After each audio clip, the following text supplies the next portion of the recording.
Ladies and gentlemen, the Vice President of the United States of America, J.D. Vance.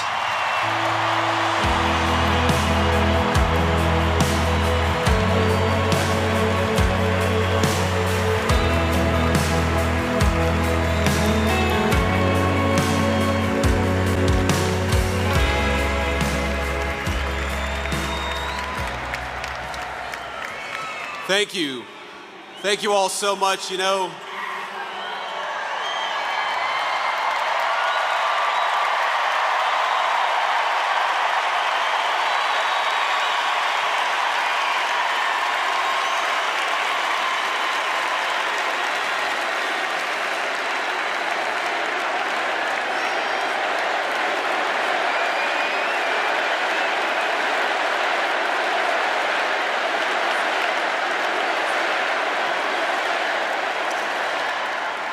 know, I can't help but think that they tried to silence my friend Charlie Kirk. They tried to silence our dear friend Charlie Kirk. And tonight, we speak with Charlie and for Charlie louder than ever.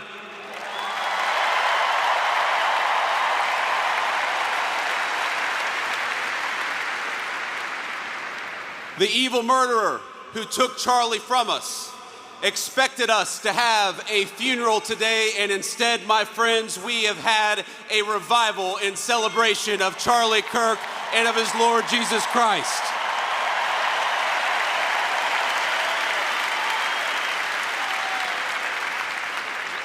We gather here in this stadium in the hot Arizona sun, shielded in a great shining city our fathers raised out of the desert. And from this desert, Charlie Kirk built a movement. He transformed the face of conservatism in our own time, and in doing so, he changed the course of American history. To rising generations across this country, Charlie exemplified kindness, courage, and a commitment to open debate. And he was a great debater, and we loved him for it. But Charlie loved debate not because he excelled at it, but because it was the vehicle for bringing the light of truth to dark places.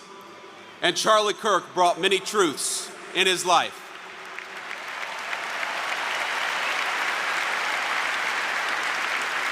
Charlie brought the truth that young people deserved a stake in the future and that they deserved to have a voice. He brought the truth that marriage and family were the highest callings, far more important than any job or educational credential. He brought the truth that our nation would fade unless it brought order to its neighborhoods and prosperity to its people. He brought the truth that life was precious and we must fight to protect it at all stages and at all times.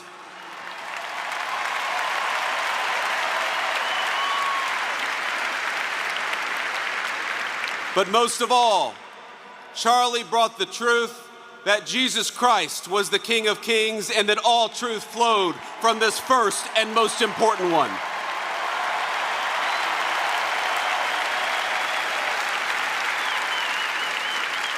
But Charlie, he did so much more than tell the truth, he lived it. Charlie understood that the best evangelization was not in what you said, but in how you lived your life. And in this city, he lived his life well. He raised a wonderful family. He had a beautiful wife, 2 beloved children, and a loving and godly home. In this, he showed us the importance of family. He lived 3 decades he had on this earth with a sense of Christian virtue that would make any man, any person proud. And in this, he showed the importance of following God. He was a kind-hearted man, a hard-working person, and any parent would be proud to have him as a son. In this, he showed the virtue of industriousness. He was present and loving as any child would hope of his or her father, and in this, he showed the importance of strong Christian fatherhood.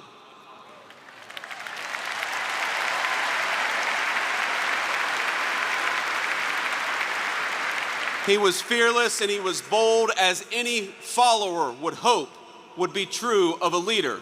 And in this, he showed all of us how to carry on after his death. You know, Charlie Kirk, he loved history. He devoured the ideas that formed the foundation of our civilization.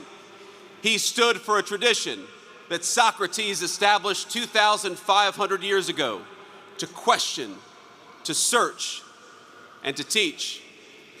He was Athens and Jerusalem, the city of reason and the city of God in one person. But if he loved those places, they were not his home. America was his home, and he was willing to die for it.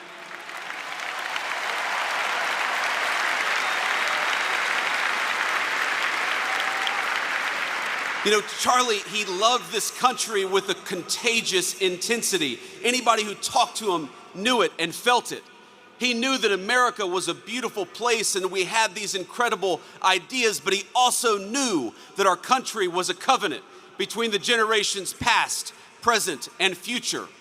He believed this country's best days were not behind us, but ahead of us.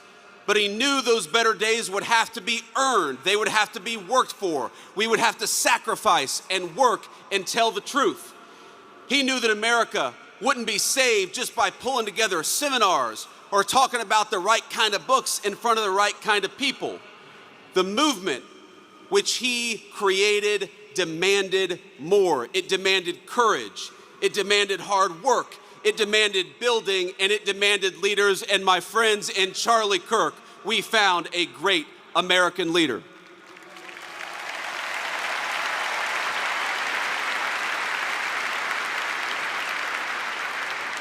Now, our whole administration is here, but not just because we love Charlie as a friend, even though we did, but because we know we wouldn't be here without him. Charlie built an organization that reshaped the balance of our politics. Turning Point brought millions of young people into conversation with one another, brought millions of people into advocacy. He asked of us, not just that we talk about saving our country, but that we actually go and do it, and we do it together.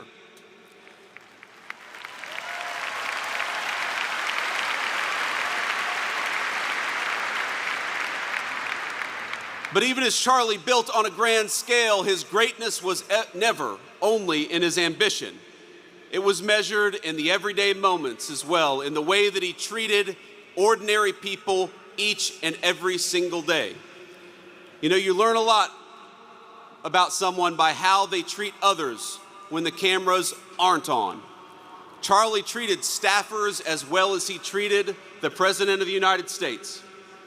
When I was just a guy polling at nothing in my Senate race back in 2021, Charlie helped me, not because I was a future vice president, but because I was a dear friend. I saw just a couple of months ago when a White House staffer struggled with the weight of his job and the responsibilities of new fatherhood. Charlie stopped what he was doing in the hallways of the West Wing and said a prayer for that staffer. Because Charlie believed that we were all children of God, he treated everyone with grace. And that is perhaps the enduring legacy of Charlie Kirk. You know, I was telling somebody backstage that I always felt a little uncomfortable talking about my faith in public as much as I loved the Lord and as much as it was an important part of my life. I have talked more about Jesus Christ in the past 2 weeks than I have my entire time in public life.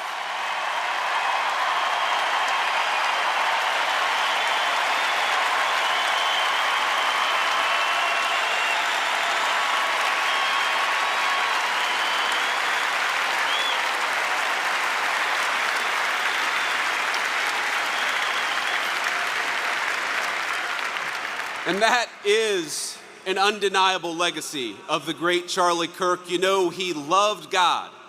And because he loved God, he wanted to understand God's creation and the men and women made in his image. Now, much has been said over the last week about Charlie's ability to approach any topic any person in good faith, an achievement that was only possible because Charlie knew that we were all children of God. He knew deep down the truth of Scripture, and from that confidence, everything else flowed. That unshakable belief in the gospel led him to see differences in opinion not as battlefields to conquer, but as way stations in the pursuit of truth. He knew it was right to love others, your neighbor, your interlocutor, your enemy. But he also understood his duty to say what is right and what is wrong, to distinguish what is false from what is true.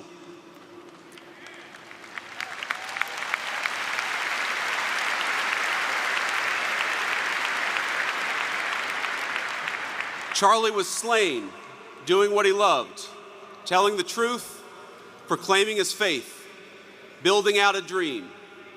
And now he's gone, and our hearts feel so empty because he's been taken from us. He's been taken from his parents and from his sister. He's been taken from our darling Erica and their beautiful children. And Erica, I know I speak for this entire auditorium when I say that we love you and we will never stop standing by your side, just as Charlie did.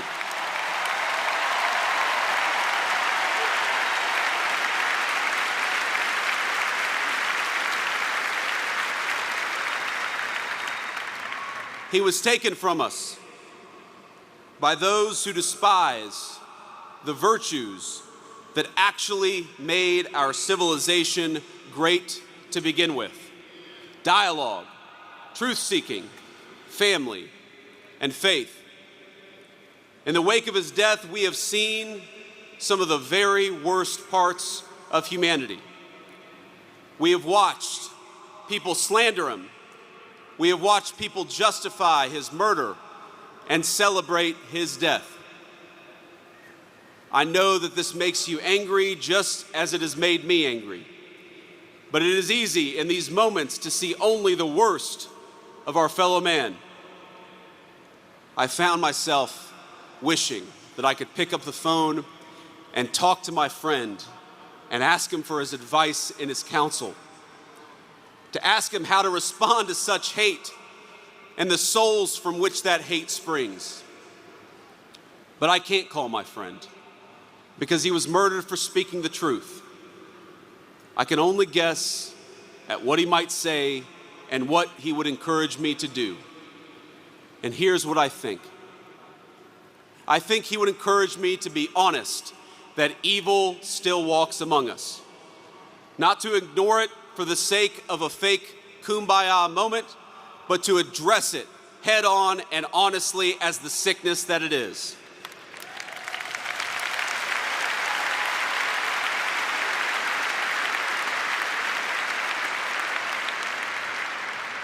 But I also think he would encourage me, he would encourage all of us to focus on the good. He would encourage us to remember that for every hateful voice celebrating his murder, there are 1,000 people mourning it and fighting for his legacy every single day.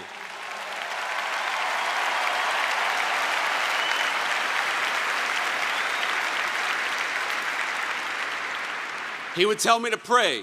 I'm certain of it. He would tell me to pray for my friends, but also for my enemies.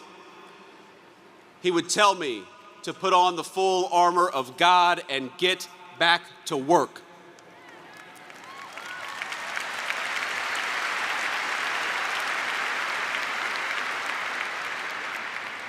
He would tell us to commit ourselves to telling the truth and to fight for that truth each and every single day. He would tell us to talk about God's love and the fact that that love applied everybody across the whole human family. Charlie suffered a terrible fate, my friends. We all know it. We all saw it. But think, it is not the worst fate. It is better to face a gunman than to live your life afraid to speak the truth.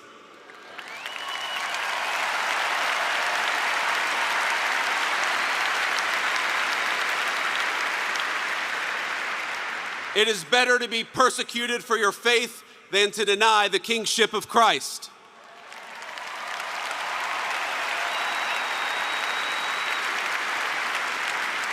It is better to die a young man in this world than to sell your soul for an easy life with no purpose, no risk, no love, and no truth.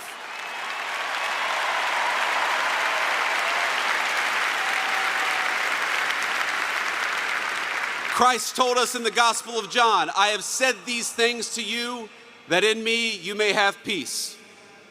In the world you will have tribulation, but take heart, I have overcome the world.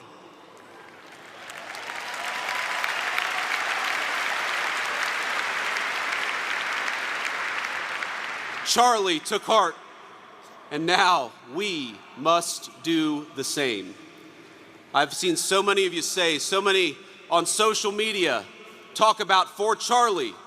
We must do this for Charlie. For Charlie, we will speak the truth every single day.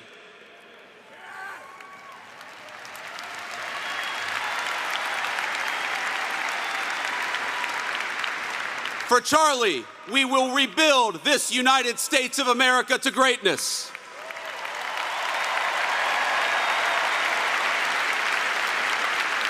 For Charlie, we will never shrink, we will never cower, and we will never falter, even when staring down the barrel of a gun.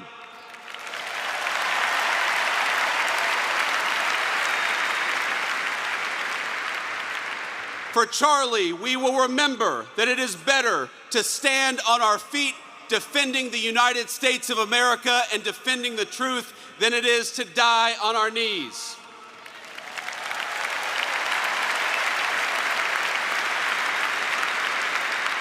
My friends, for Charlie, we must remember that he is a hero to the United States of America and he is a martyr for the Christian faith.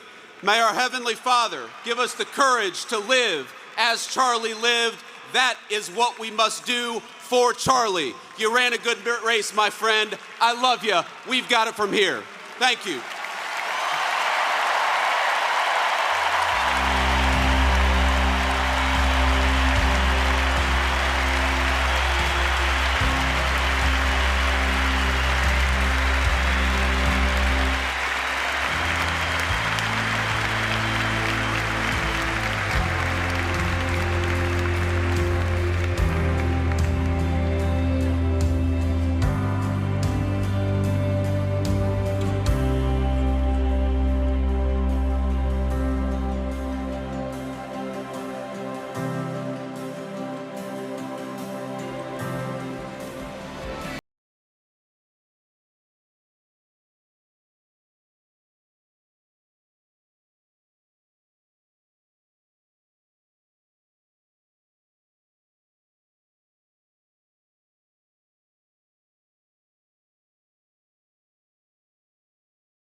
Please give a warm welcome to Mrs. Erica Kirk.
Hello. God bless all of you for coming here from all over the world to honor and celebrate my Charlie.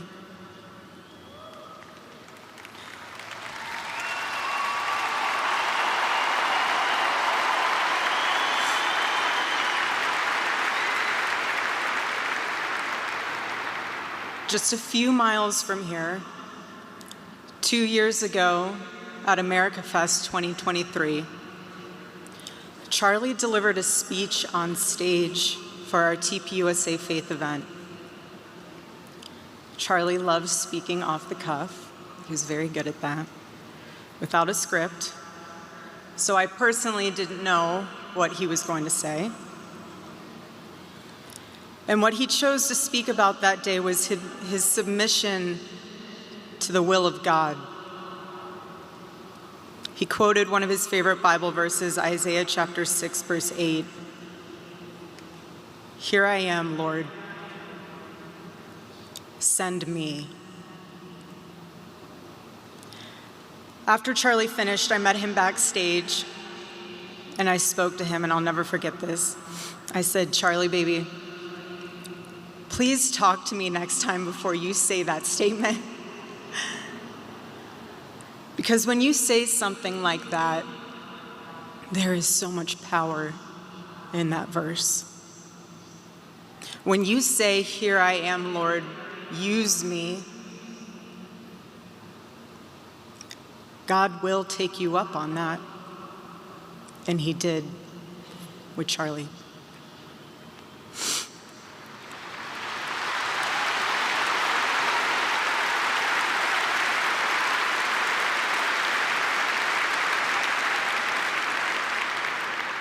"11 days ago, God accepted that total surrender from my husband and then called him to his side. More than anything, Charlie wanted to do not his will, but God's will. And over these past 11 days, through all the pain, never before have I found as much comfort as I now do in the words of our Lord's Prayer, 'Thy will be done.'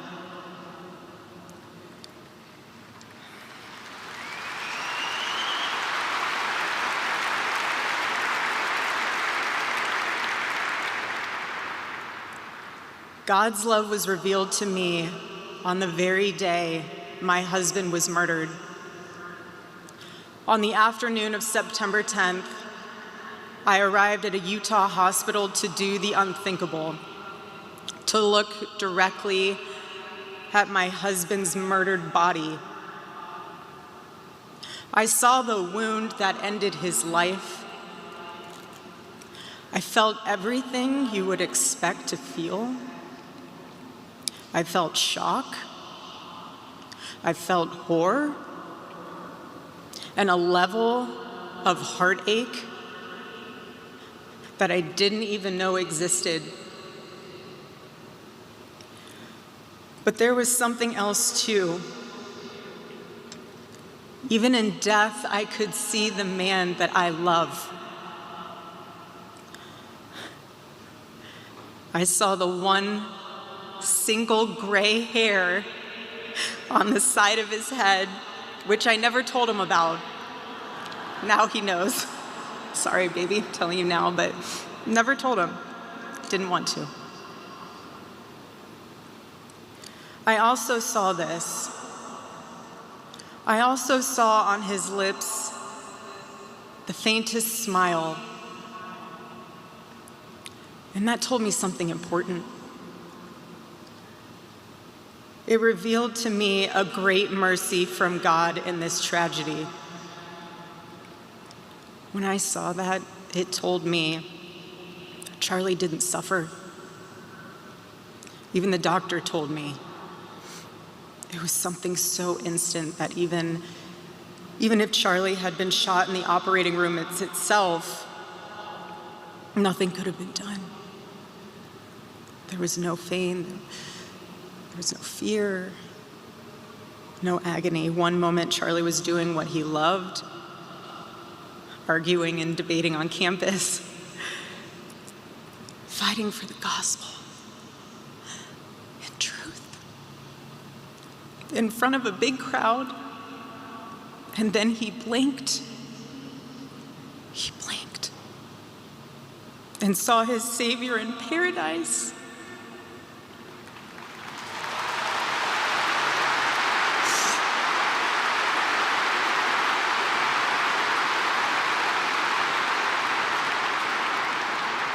And all the heavenly mysteries were revealed to him. God's love continued to be revealed to me in the days that followed. The next day on the tarmac in Air Force Two, I confronted Usha Vance, precious woman. I held her hand and I told her, honestly, I do not know how I am going to get through this. She told me something. She said, you know when you're on an airplane with your kids and it's the last 15 minutes of the flight and things are crazy, kids are not cooperating, toys are flying everywhere and everyone's screaming. And you think to yourself, I cannot wait for this flight to land. And it's 15 minutes before you land. And she told me, you will get through these 15 minutes and the next 15 minutes after that. Usha, I don't think you realized it then, but those words were exactly what I needed to hear. But most of all, God's mercy and God's love have been revealed to me these past 10 days. After Charlie's assassination, we didn't see violence. We didn't see rioting.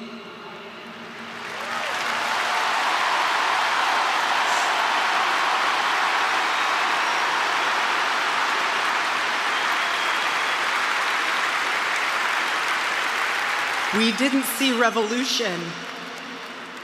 Instead, we saw what my husband always prayed he would see in this country. We saw revival.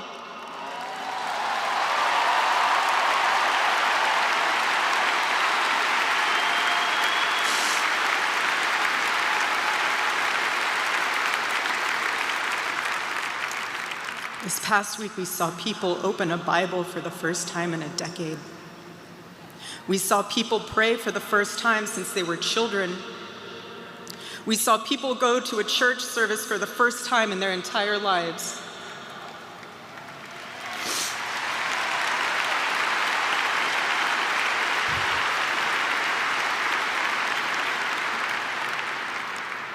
Charlie liked to journal.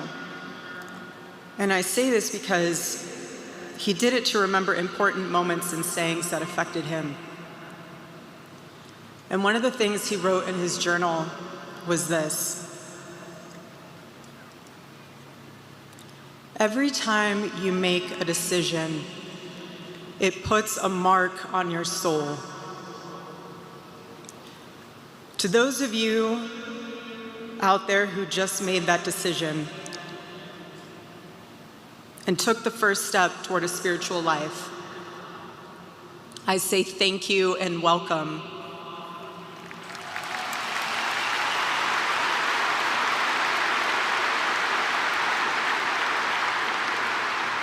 One day I hope you look back and realize it was the most important decision of your life, because it is.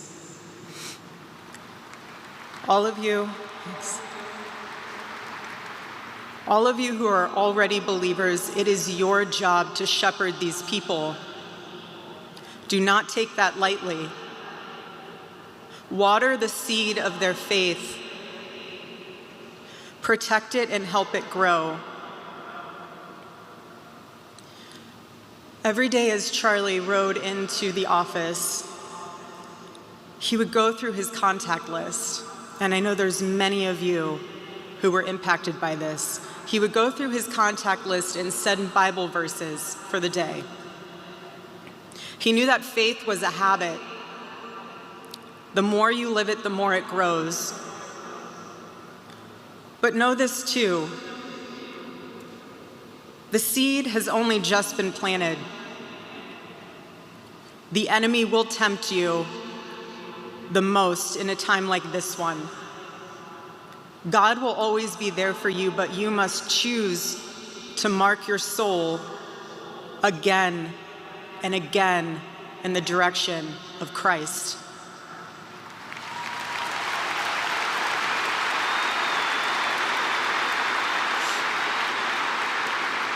Pray again. Read the Bible again. Go to church next Sunday and the Sunday after that, and break free from the temptations and shackles of this world.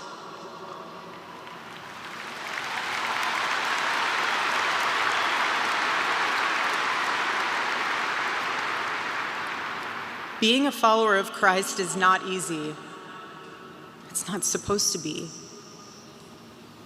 Jesus said, if anyone would come after me, let him deny himself, take up his cross and follow me.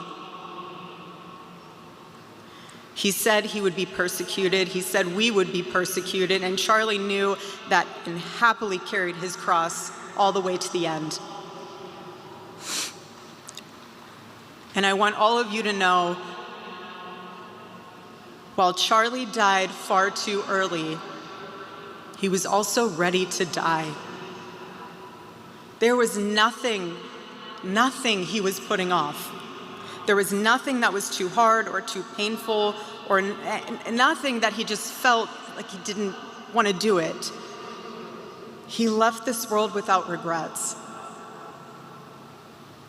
He did 100% of what he could every day. But I want you to know something. Charlie died with incomplete work, but not with unfinished business.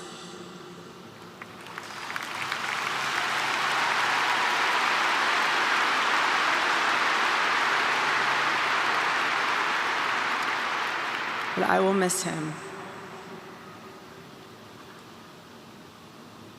I will miss him so much, because our marriage and our family were beautiful.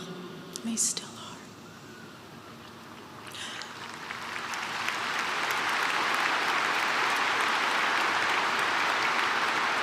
The greatest cause in Charlie's life was trying to revive the American family. When he spoke to young people, he was always eager to tell them about God's vision for marriage and how, if they could just dare to live it out, it would enrich every part of their life in the same way that it enriched ours. And someone once asked me how Charlie and I, how we kept our marriage so strong when he was busy traveling. And our little secret, it was love notes. Every Saturday, Charlie wrote one for me, and he never missed a Saturday. And in every single one of them, he'd tell me what his highlight was for the week, how grateful he was for me and our babies. And always at the end, he would always end it with asking the most beautiful question. He'd always end it by asking, "Please let me know how I can better serve you as a husband." Charlie perfectly understood God's role for a Christian husband. A man who leads so that they can serve.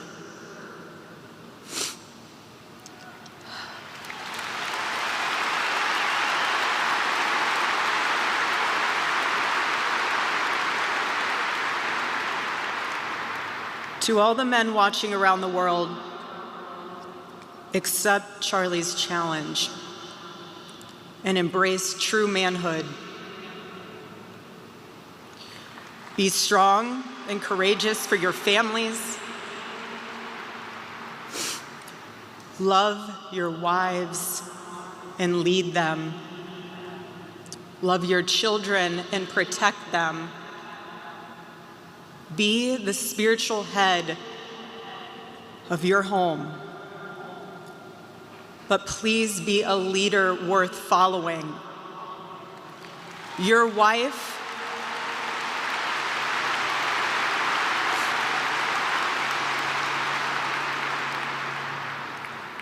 is not your servant.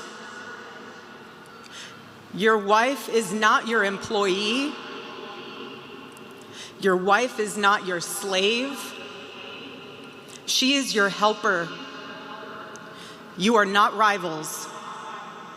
You are one flesh working together for the glory of God.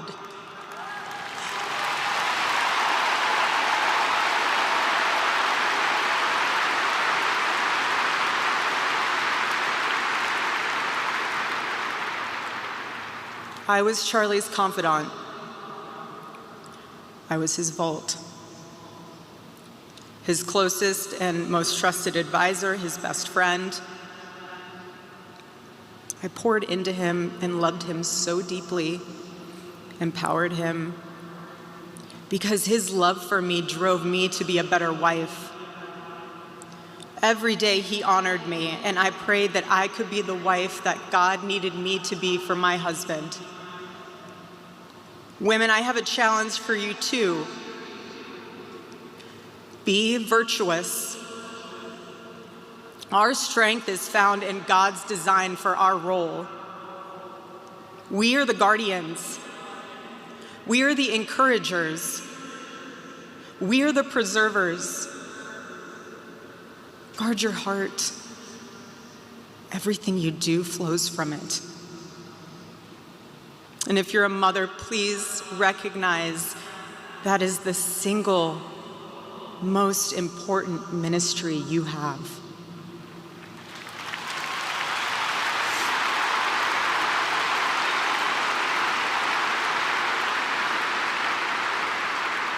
In our home, because Charlie traveled a lot, we tried to travel with him where we could.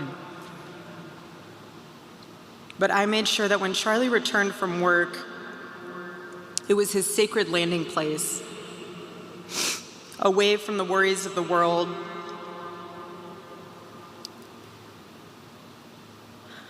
I didn't make him feel guilty for being away too long or too much,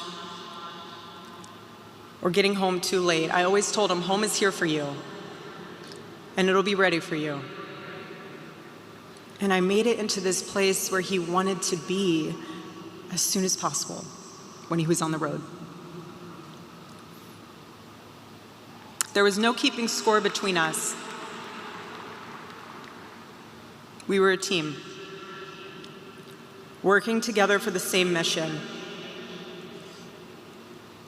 I never wanted to be the one standing between Charlie and the task that God prepared for him, had set for him. And I knew Charlie would always do his best to help me with the same. My marriage with Charlie was the best thing that ever happened to me.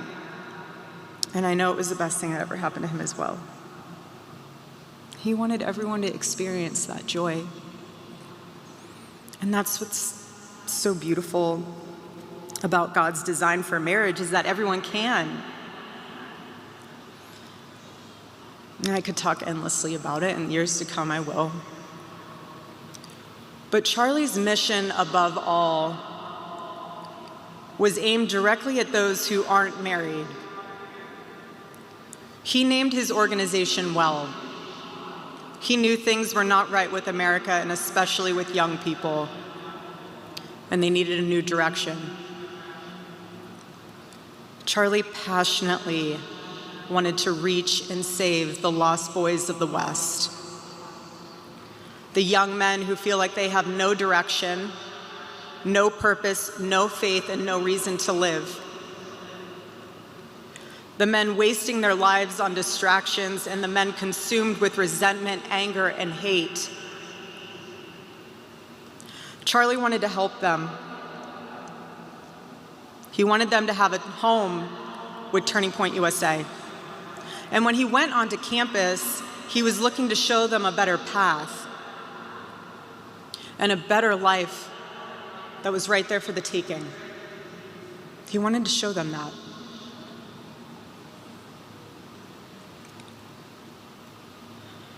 My husband, Charlie,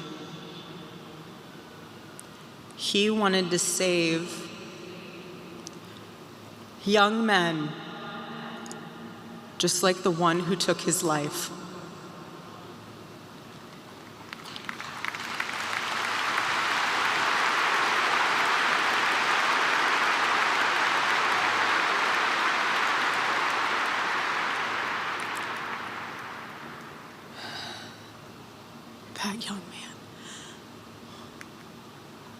That young man, on the cross, our Savior said,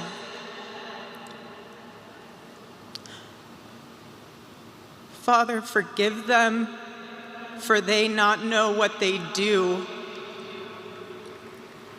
That man,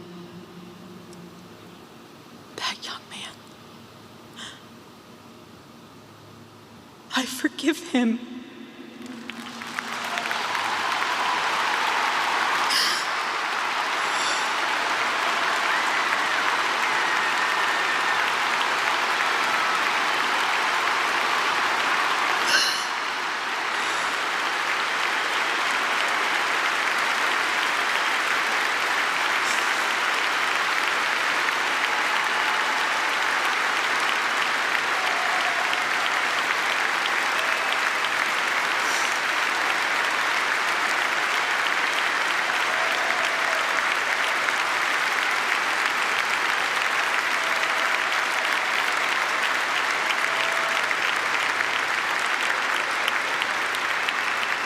I forgive him because it was what Christ did and is what Charlie would do.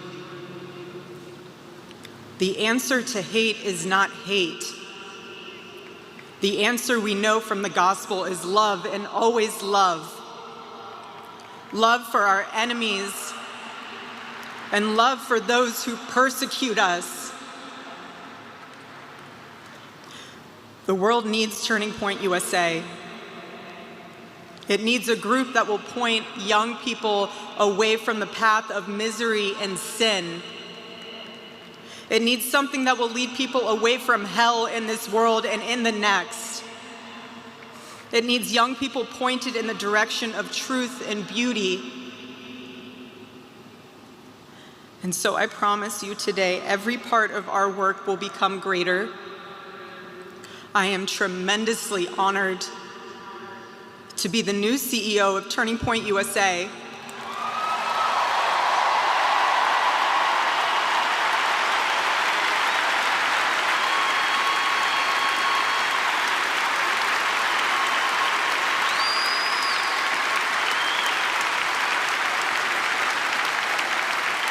I do not take that lightly. Charlie and I were united in purpose. His passion was my passion, and now his mission is my mission.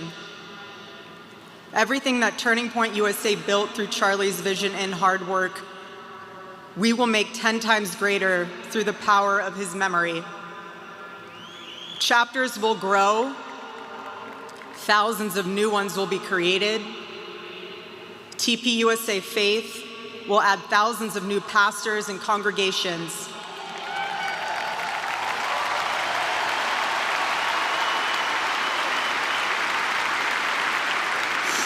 And yes, campus events will continue, and we will continue to hold debates and dialogue.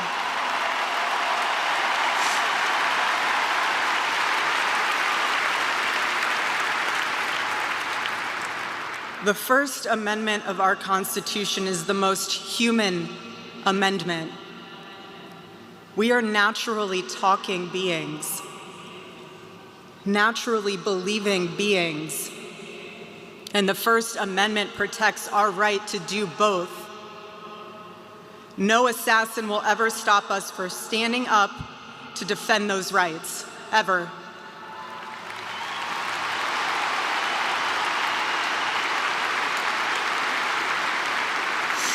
Because when you stop the conversation, when you stop the dialogue, this is what happens. When we lose the ability and the willingness to communicate, we get violence. And as I stand here now and I look at this beautiful photo of my husband in front of me hanging in the stadium, I think of my husband 13 years ago. I hadn't met him yet. He was 18 years old, a man barely out of high school, running around the halls of the RNC without $1 in his pocket and a single contact in his phone. People who saw him said that he didn't know what he was doing, but he did. He did know what he was doing.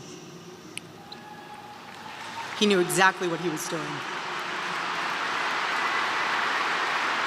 He was going to change the world, and he did. Charlie's life was a turning point for this country. It was a miracle. Let that miracle, that was Charlie's life, be your turning point as well.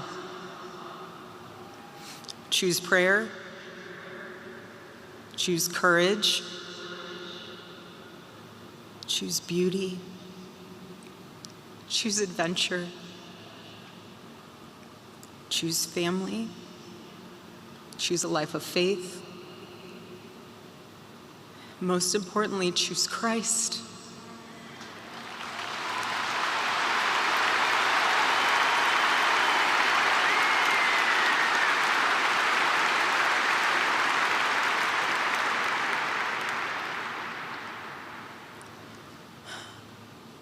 I love you, Charlie, baby.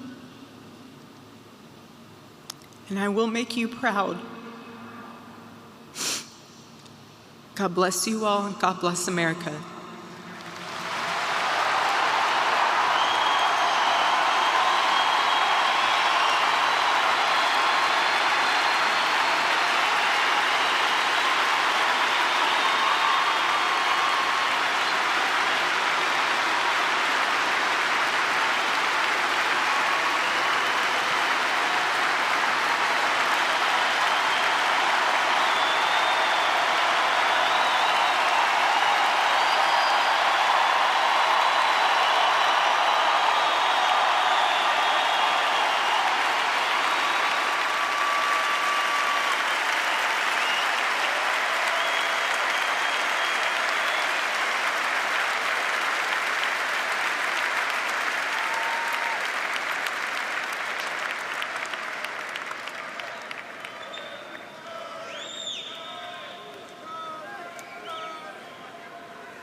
Please welcome to the stage the 45th and 47th President of the United States, Donald J. Trump.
Thank you very much, Lee. You've been there from the beginning with us, Lee, and we appreciate it. Nobody can sing that song like Lee Greenwood. Thank you very much, Lee, very much for being here. And his voice has not changed, you know? Pretty amazing. And a special thank you to Erica, because today, America is a nation in grief, a nation in shock, and a nation in mourning. Less than 2 weeks ago, our country was robbed of one of the brightest lights of our times, a giant of his generation, and above all, a devoted husband, father, son, Christian, and patriot. Charles James Kirk was heinously murdered by a radicalized, cold-blooded monster for speaking the truth that was in his heart. He was violently killed because he spoke for freedom and justice, for God, country, for reason, and for common sense. He was assassinated because he lived bravely, he led boldly, and he argued brilliantly without apology. He did what was right for our nation. And so on that terrible day, September 10th, 2025, our greatest evangelist for American liberty became immortal. He's a martyr now for American freedom. I know I speak for everyone here today when I say that none of us will ever forget Charlie Kirk, and neither now will history.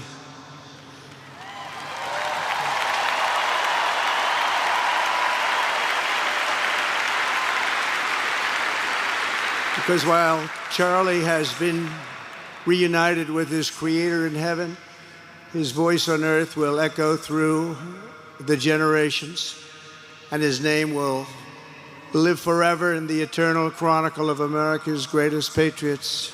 He will live forever. To Charlie's incredible and beautiful widow, Erica, we know the weight of this monumental loss is almost unbearable. But even in the midst of heartache and pain too great to even fathom, you have somehow found the strength and deep faith to be a comfort to millions and millions of people. And thank you very much, Erica. Thank you very much.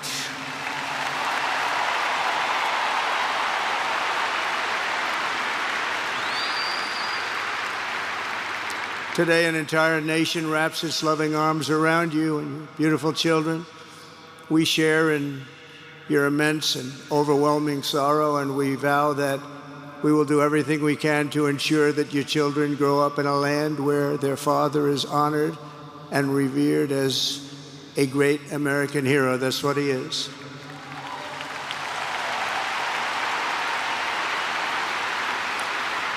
To Charlie's parents who lost their beloved son, and to the entire Kirk family, we know that no words can ever be enough to fill the void he leaves behind. That's a void that just can't be filled. But I hope the extraordinary outpouring of emotion over these past 11 days has comforted you with the knowledge that your son brought more good and love into this world in his 31 short years than most people, even very, very successful people, can bring in a lifetime.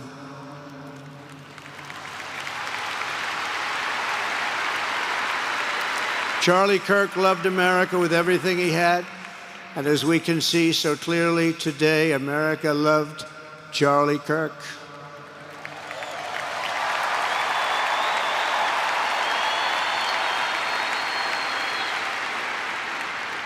And he could always draw a big crowd. Look at this today. Look at what's gone on. This is a big crowd.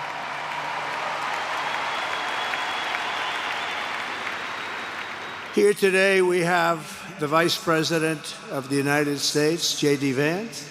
We have the Speaker of the U.S. House of Representatives, Mike Johnson.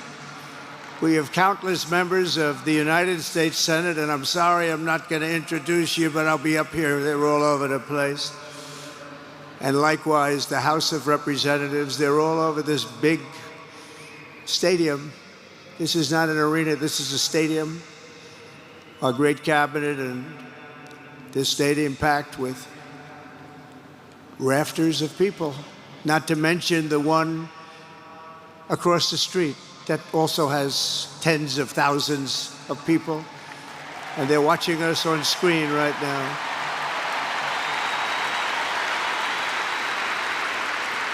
And I'm sorry we couldn't get you in. If anybody would like to give up your seat, please walk across the street.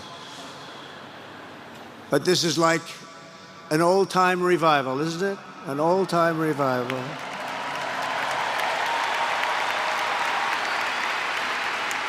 For millions of Americans, especially young people, it is agonizing and unthinkable to say goodbye to a patriot whose heart still had so much to give. It's so much. Raised in the suburbs of Chicago, Charlie was filled with a patriotic spirit from his youth, and he was an all-American in everything he did. And one of the last things he said to me is, "Please, sir, save Chicago. We're going to do that. We're going to save Chicago from horrible crime.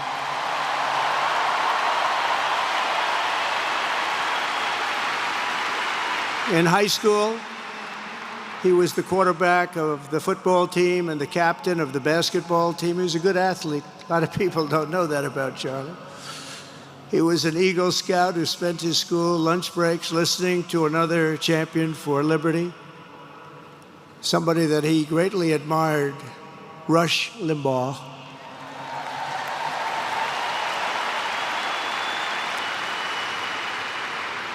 But what was even more important to Charlie than politics and service was the choice he made in the 5th grade, which he called the most important decision of his life, to become a Christian and a follower of his Savior, Jesus Christ.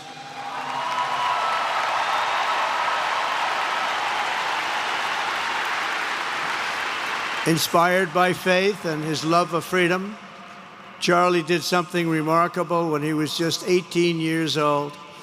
On the advice of a mentor who told him to put off going to college because he was doing so well, he devoted his life to converting young people to the conservative cause. How did he do? Take a look. How did he do?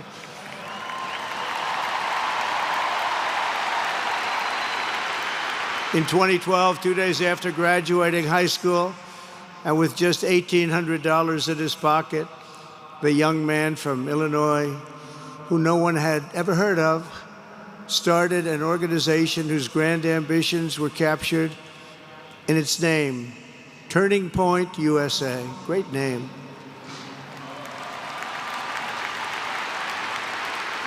And I have a feeling it's going to be bigger and better than ever before. Does that make sense? It's going to be bigger and better than ever before. Look at what's happening. 12 years ago, Charlie walked onto his first college campus, the very liberal University of Wisconsin at Madison. He set up a card table and put up a sign with 3 words: "Big government sucks." Can you believe that? That's Charlie. That day, Charlie talked to every student who approached him, most of whom were probably quite a bit older than he was. Finally, after many hours, he found the first ever Turning Point chapter leader. His first year out of high school, Charlie traveled 300 days raising money and taking his message to campuses all over the country. He lived out of his parents' basement, and they actually loved having him there. They loved Charlie. Everybody loved Charlie. And on the couches of friends and supporters, he lived off couches for 2 years, 3 years, then life started getting a little bit different, but he was always the same. For 5 years, he refused to take a paycheck, but day after day, he worked from 5 a.m. in the morning till 11 p.m. in the evening, always. His staff remembers that he wore Walmart jeans and T-shirts from the Goodwill store. Remember the Goodwill store? It wasn't easy, but Charlie wasn't in it for money at all, never has been. Money was never his thing. He was always in it for the mission. As he liked to say even back then, we have a country to save. Just what he did. He'd call me all the time, "Sir, we have a country to save." I said, "Charlie, thanks very much for telling me that. I appreciate it." Charlie volunteered for my 2016 campaign and traveled the nation with my son, Don and Eric. I got to know him very well and saw immediately that Charlie was actually a master builder of people. It was Charlie who first started organizing young black conservatives hungry for support and leadership. It was Charlie who stood up for persecuted Christians and Jews on college campuses. It was Charlie who helped bring online censorship, free speech, and cancel culture to the fore of our political debate. He was right up there with me. It was Charlie who helped unite MAGA, and you know what MAHA is? That's right, Make America healthy again. And tomorrow we're going to have one of the biggest announcements, really medically, I think, in the history of our country. We're going to be doing it with Bobby and Oz and all of the professionals. I think you're going to find it to be amazing.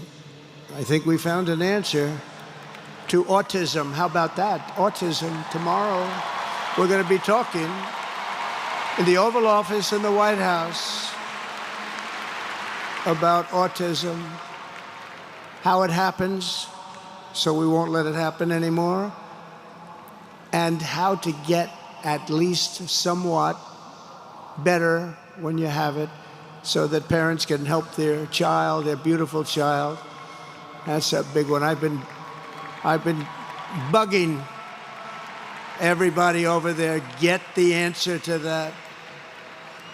You know, 20 years ago, 1 in 10,000 were born with autism. 20 years ago. The most recent survey says 1 in 12. How bad is that? That's for young boys, baby boys, but also girls, a little bit better. It's about 1 in 20. But we can't, because there was something really wrong, and we think we know what that is. It's going to be, I think it's going to be one of the most important news conferences I'll ever have, and I look so forward to it.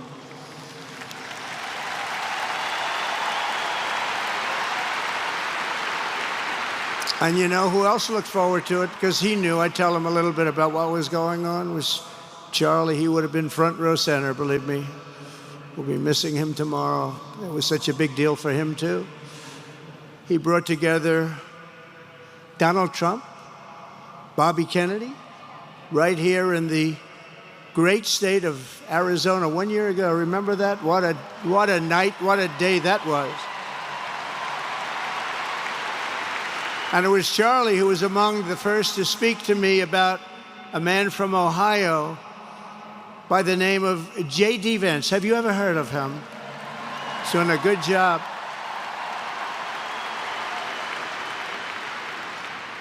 But Charlie would often call me, sometimes the night before a big event, the other side of the country. And he'd ask me, he'd say, do you think you could come and speak at the event? The following day, right? I'd say, Charlie, I'm the President of the United States. You want me to travel 4 hours by plane? And you know, sometimes I did it. He was a very good guy. He was a very convincing guy. He didn't stop, but he would ask for things like that. Sir, could you be tomorrow in California? I said, Charlie, give me a break, please. He just wouldn't stop, and he succeeded. But I almost always went because you never wanted to let Charlie down. He worked so hard. You just didn't want to let him down. I felt guilty. He'd make me feel very guilty. As president, many people asked me for things, but Charlie was one of the few who always gave more than he took. He was a giver, much more than a taker.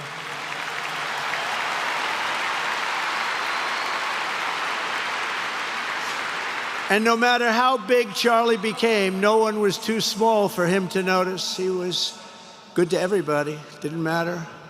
Several years ago, a fourth grader asked Charlie to appear on his podcast, which was probably only watched by the parents of that fourth grader. And Charlie, who was actually pretty hot at the time, to be honest, he agreed, and the boy asked for advice. Charlie replied, the left. I call it the radical left. I call it sometimes the radical left lunatics. But Charlie didn't say that. He called it the left. He was probably right, but I can't help it. I can't help it. So he said the left, radical left lunatics, may have all the money in the world, but they can never outwork me. I will wake up as early as I need to about himself. I will stay up as late as I need to, and I will never stop fighting for our country. And he did this until his dying breath. That's what he was doing. That's what he was doing. Think of it. Wow. What a horrible moment. I was in the Oval Office when I heard they came in, and it was like a surreal experience, a terrible, terrible. I had some very big people in the Oval Office, and I was in the midst of a very important conversation for our country, big people, the biggest. And I said, you have to leave now. When they told me that, they told me in front of a group of very powerful people, I said, you have to leave now, right now, please. Right now, you have to leave, go.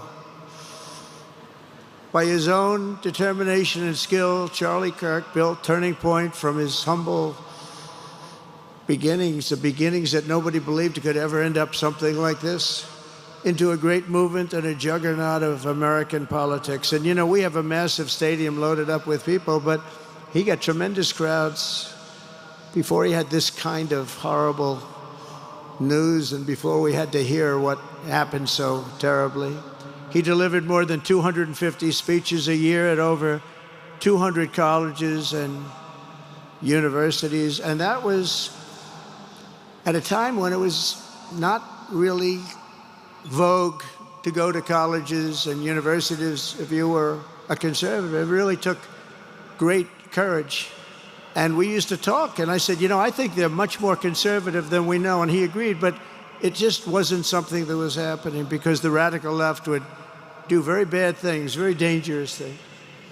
But Charlie set up chapters on 2,200 campuses and spoke at more than 1,000 churches. He launched a podcast and radio show that grew to an audience of 1 million Americans a day, one of the bigger shows on radio. And Charlie didn't just bring young people into the movement. All of a sudden, it started to grow by leaps and bounds. By 2024, we won more young people than any Republican candidate in the history of our country, including, for the first time, a majority of males under 30. Can you believe it? Remember when Republican presidential candidates would get 4%? No, we did unbelievably with young people. And he was a big, big factor. Unbelievable. But he made me work for it. Sir, you have to make a speech here, you have to make a speech there. But we did it, and we won, and our country is doing unbelievably well now.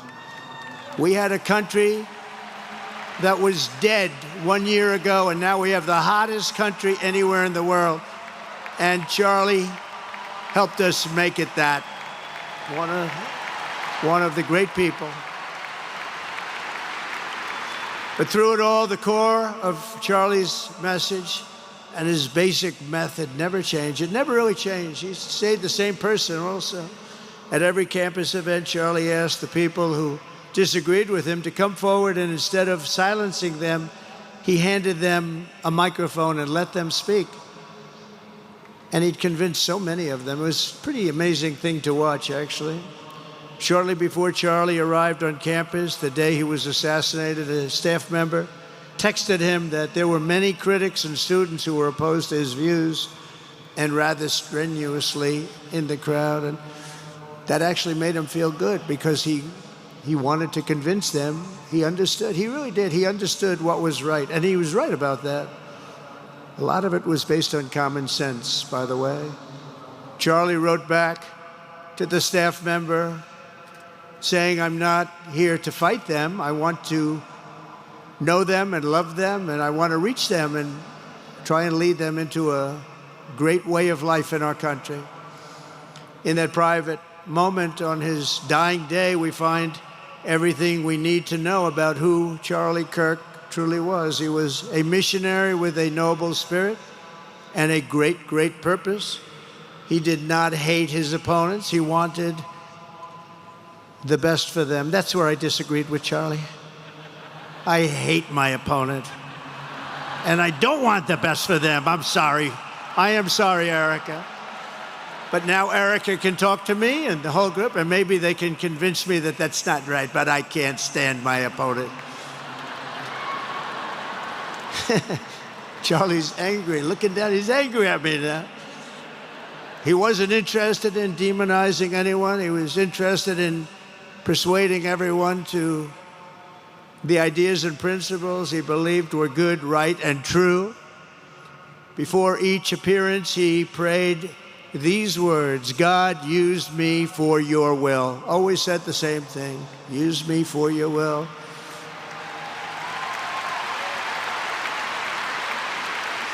And that is exactly what God did.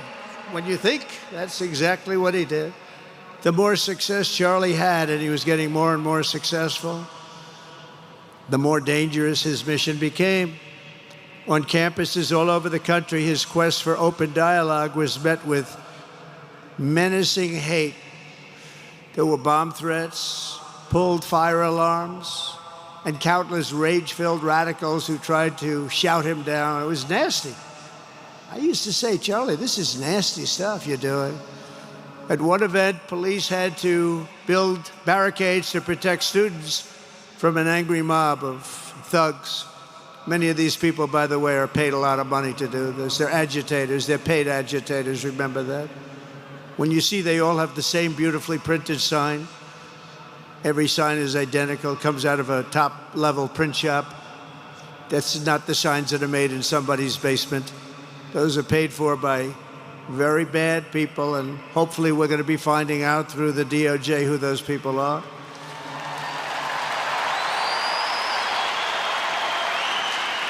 At another college, Antifa terrorists shattered windows, threw rocks, and tried to storm the building where Charlie was speaking. It was a really bad one. Often dozens of police officers were needed to prevent left-wing violence. And the violence comes largely from the left.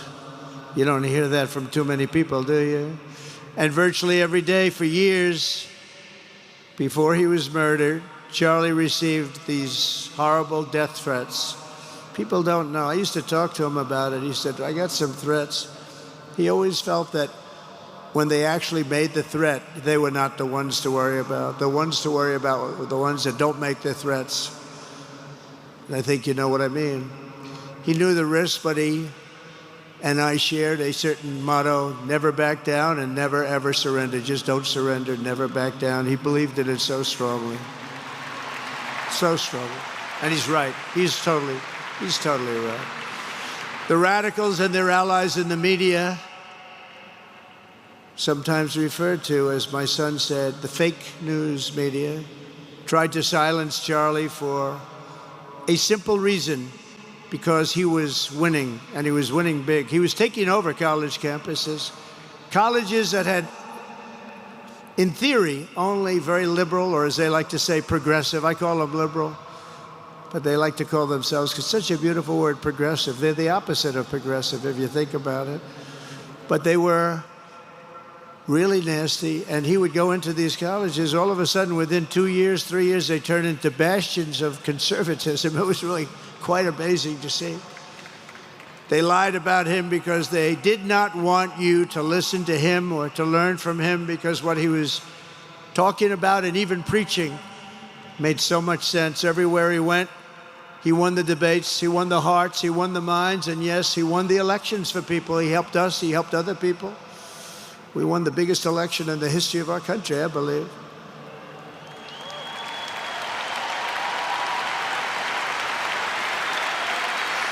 Charlie Kirk was without a doubt among the most influential figures in the most important election in the history of our country. The election of, that beautiful day, November 5th, 2024. Do you remember that day? It was 9 months ago. What a day that was. I mean, we had a pretty good day in the first one. And I must tell you, on the second one, we had a phenomenal day. But a lot of bad things happened. And now that's not even questioned. They cheated like dogs, but we got them back, didn't we, huh? Got them back. But we owe Charlie a profound and eternal debt of gratitude now. Just like Charlie and Erica made Turning Point hot, we are looking at a country that has the chance to attain a level like never before. Tariffs are making us rich again, richer than anybody ever thought was possible. And the only one challenging them are people that hate our country or foreign countries that are paying a price, because they did the same thing to us for years. They took advantage of us, but we're making money. We're becoming richer and richer, and we're taking care of our people better and better when we do that. And we can take care of other countries better and better, but we're doing unbelievably well. The tariffs have really been a hold. The election was big, but the tariffs, because of the election, came in. And remember, other nations do that to us. And Charlie understood that. He saw the money. He saw what was coming into our country, and we can use that for Medicare, Medicaid, Social Security, all of these things that we fight so hard for. And that's exactly what's happening. The numbers are incredible. When the news finally came out on election night last November that the race was officially won, came out pretty early in the night. Charlie was live on camera. In that moment, he was overcome with emotion. I've never seen him like this. He was so happy.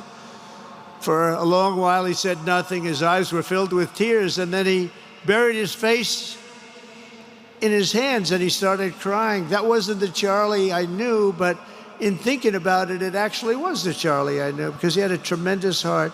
He just wanted what was good for our country, and he saw us going in such a horrible direction.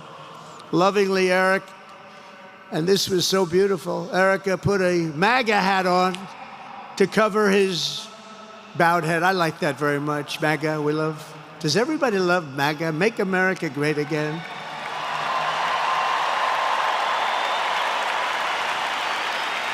When Joe Biden used to get up, remember the speeches?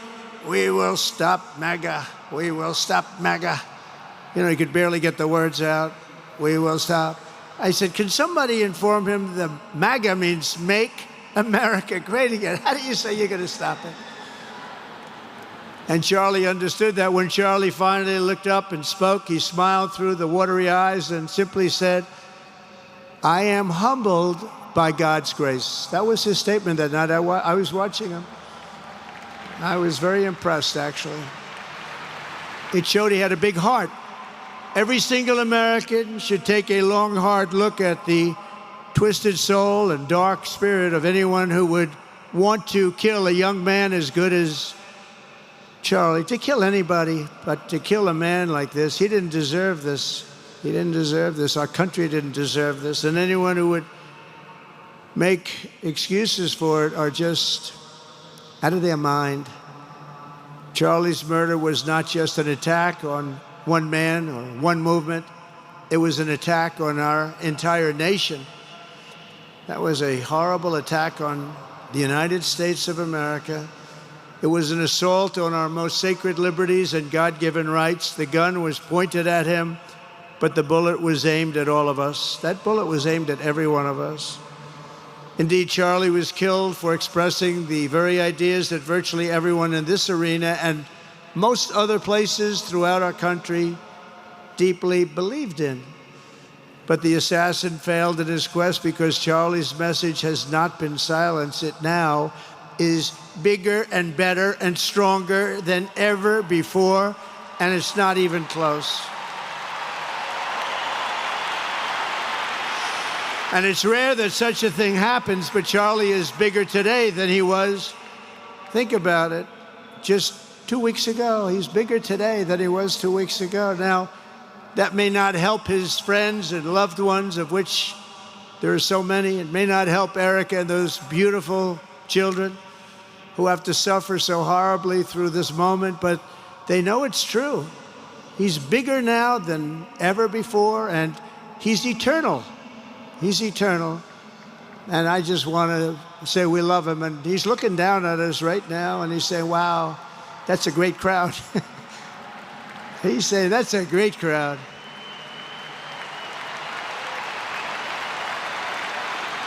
And it's a great crowd of patriots. But that's why I will soon award Charlie the nation's highest civilian honor, the Presidential Medal of Freedom. It's the highest civilian honor.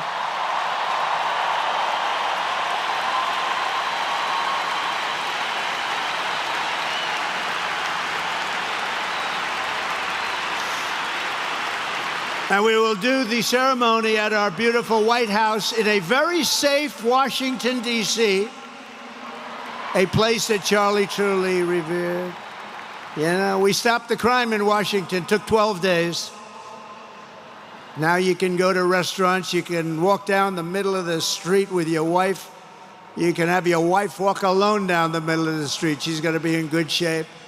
What a difference.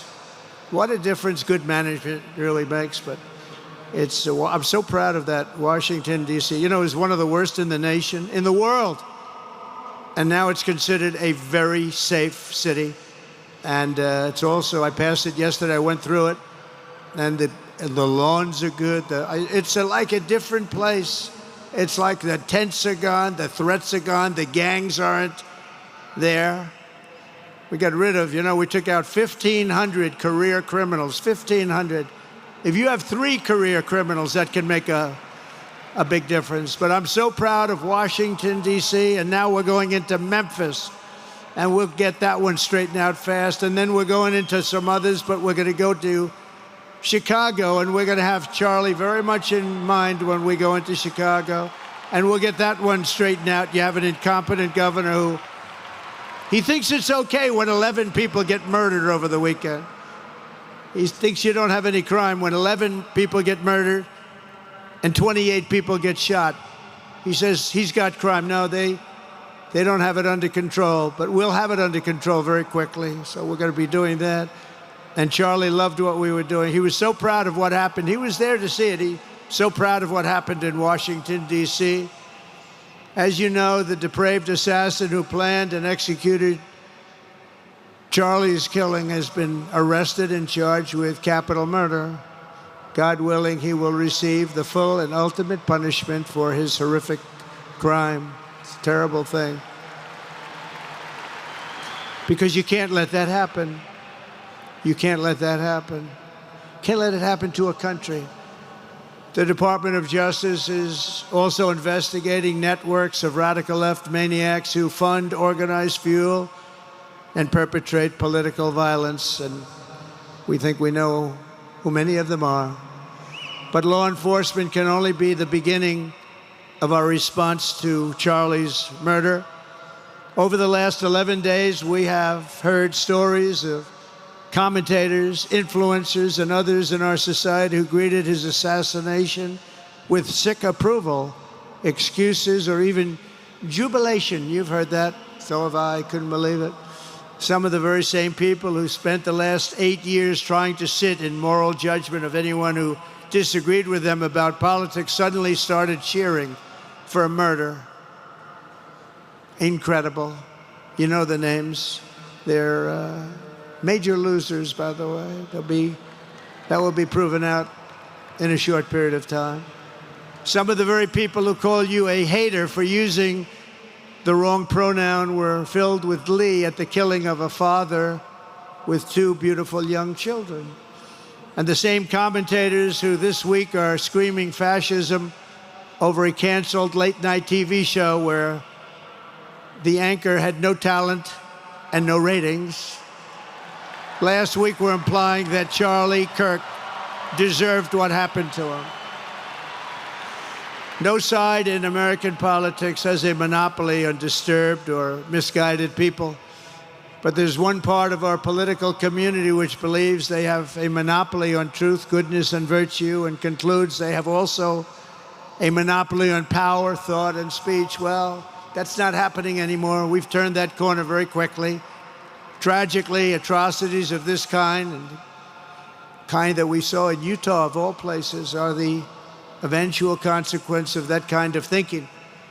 If speech is violence, then some are bound to conclude that violence is justified to stop speech. And we're not going to let that be justified. The tradition of reason and open debate that Charlie practiced is not a pillar of our democracy. In many ways, it's the basis of our entire society. It's the right and inheritance of every free American, the greatest legacy of the Enlightenment, and among the most treasured achievements of civilization.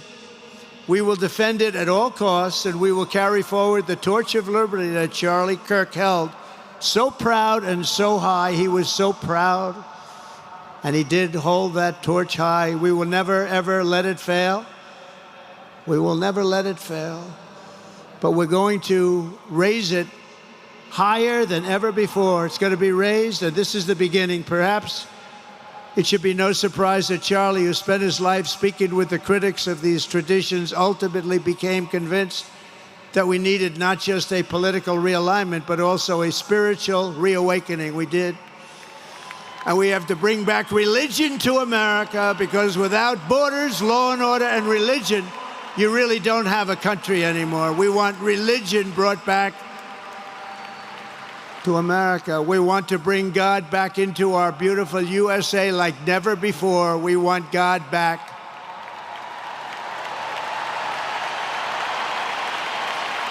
Charlie would have been so pleased to hear his friends and colleagues today giving testimony and giving glory to God. Within minutes of the gunshot in Utah, millions of Americans, young and old, heard the news and dropped to their knees and started praying. Even many who rarely prayed asked God for a miracle. Please, God, save Charlie. But although Charlie's time with us on earth has ended, those prayers for a miracle have already been answered. Look at what's happening. Look at what's happening. In the days since Charlie's death, we have seen how his legacy has touched so many millions around the world.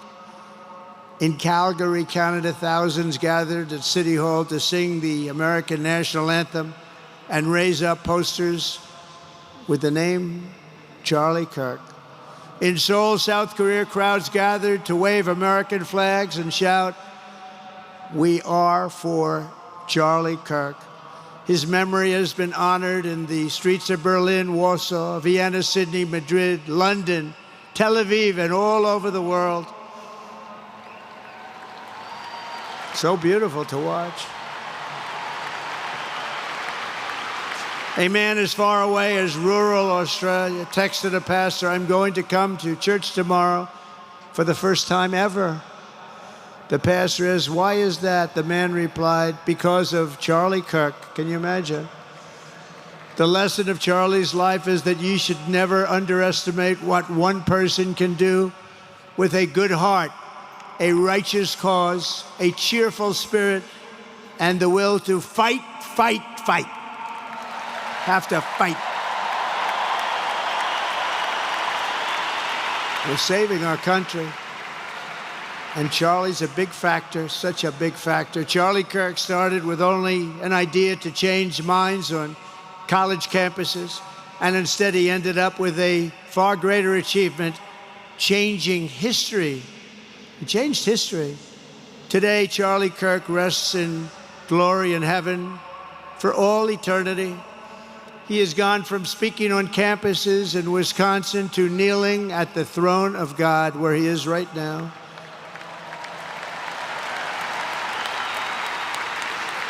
We grieve for the friend and leader that we have lost, but we go forward strengthened by his faith and bolstered by his courage and inspired by his example to defend the country he lived for the freedoms he died for, and the values in which he so deeply believed. He believed in values that we should all believe in. Charlie created something very special. It's called Turning Point USA. And under the leadership and love of Erica, it will become bigger and better and stronger than ever before.